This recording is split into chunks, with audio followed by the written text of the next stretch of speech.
सबु जुगरे गोटे नारी पाई ही युद्ध होता है। दर्शक बंधु, गोटे नारी चाहिए सृष्टि निर्माण कर गोटे नारी चाहिए सृष्टिर विनाश तेणु केबे नारी को अबला दुर्बला भाविबा कथा नुहे कहीं एभली अनेक उदाहरण अच्छी जहाँ जुगरे प्रमाण रही। तेणु आसतु त्रेता जुग को माँ सीता रामायण होता आ सबू अड़ुआ बढ़ी परिशेष रावणर बध है आ धर्मर उद्धार है। तेज चलतु द्वापर जुग को जावा सेठी कौन प्रमाण अच्छी जाना। द्वापर जुगरे द्रौपदी महाभारत आरंभ होता आ शेष में कलिजुग आसतु कौन रही प्रमाण। राणी गुंडीचा महाप्रभु कालिया शांति अधागड़ा होती। तेज दर्शक बंधु, कली क्यों कारण होता है? तेज लक्ष्य करेंगे नारी भूमि और धन पर ही कली सृष्टि होती। तेज ये तीन जिनस को जी लोभ कला तार जीवन नष्ट हो आउ विशेषकर संसारी मानकर बेसी यही तीन जिनिस प्रति लोभ थाए।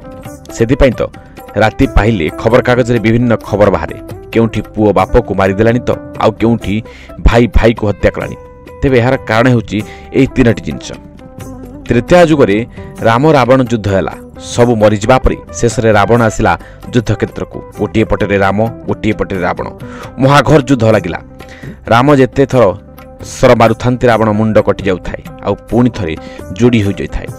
एभली बारंबार हेबा परे हनुमान कहिले, प्रभु आपण गोटे काम करंतु, आपण जेते थर रावणर मुंड काटुछंती सेते थर जोड़ी हो जाउची। एथर आपण रावणर मुंड जेमिति काटिबे संगे संगे मु गोटे गोइठा मारिबी तार मुंड उड़ी जिवो। एकथा रावण सुनी कहला, हे मांकड़, तोर एते साहस, तू मो मुंड को गोइठा मारिबू? तू मते जानिछु मोर हेउची पुष्पक विमान अछि जे आकाश रे उड़ी, मोर लंका हेउची सुनार लंका। तू कौन भाबी भली कथा कहलु?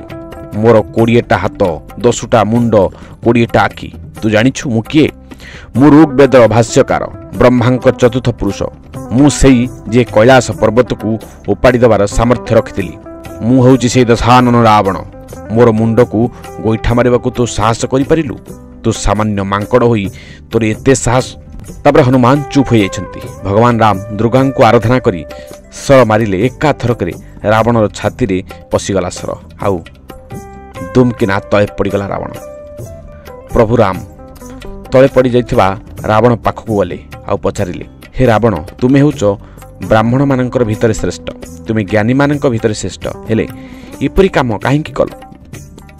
मुर्मुष अवस्था पड़ी रावण कहउचंती, हे राम, मोर भूल केउठी? राम अनेले कहले, तुमर भूल नहीं? रावण कहले, ना, मु तो उत्तर देइछि। राम कहले, कौन? मो स्त्री को हरण करिबा परे तू भूल करिनु?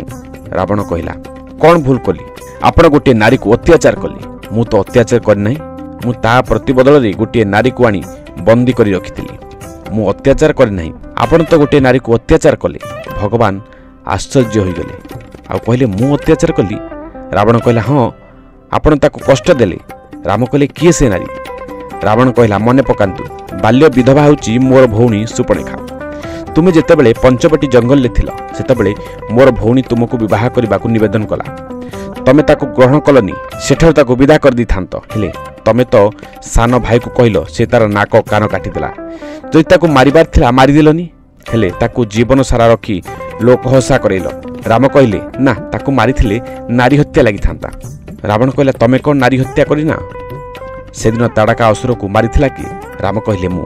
रावण कहला, आगरु तो जणे नारी को हत्या करथिलो, आउ थरे जणे नारी को हत्या करथांत, सेतिर असुविधा केउं थिला?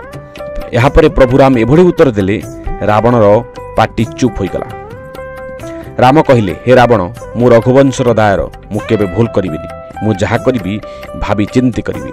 रावण शुण, यदि उच्चवंशीय नारीर स नीचवंशीय नारीर मिलन हुए, अर्थात पुरुष जातिटा उच्च होतिबो आउ नारी जातिटा नीच होतिबो, जदि उभयଙ୍କ ମଧ୍ୟରେ मिलन हुए सेथुरु जो संतान जन्म हुए से संतान महत संतान हुए ना।